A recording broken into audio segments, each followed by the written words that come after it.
योगानमृतः ध्यानेन कल्पना श्रुतिजाग्रतेन ज्ञानेन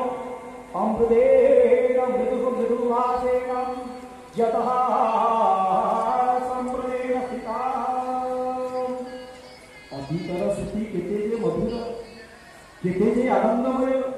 दिन चली जाए कथा रही जाए परिचय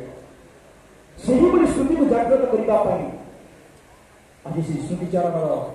उद्देश्यमूलक माननीय सांसद अमिता प्रियदर्शनी महोदया अति सुंदर वक्तव्य उपस्थापन करते जहाँकि सामाजिक मूल्यबोध पिला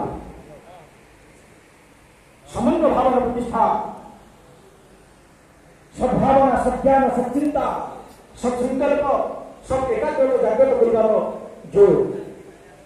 अभ्यास या प्रकृति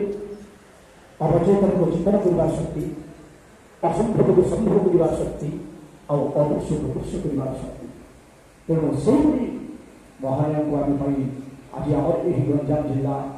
प्रातः प्रौढ़ समिति आम निजे धन्यवाद कर साधुवाद कर सज्जन कर्माणां मनुष्ययोगिनां मन्त्रमाणां सदवर्षणे ज्ञानानां दक्षानां प्रज्ञेन विवेकवतीनां धर्मकर्मा समावृतो जी के आमर दुर्भाग्य आमर यही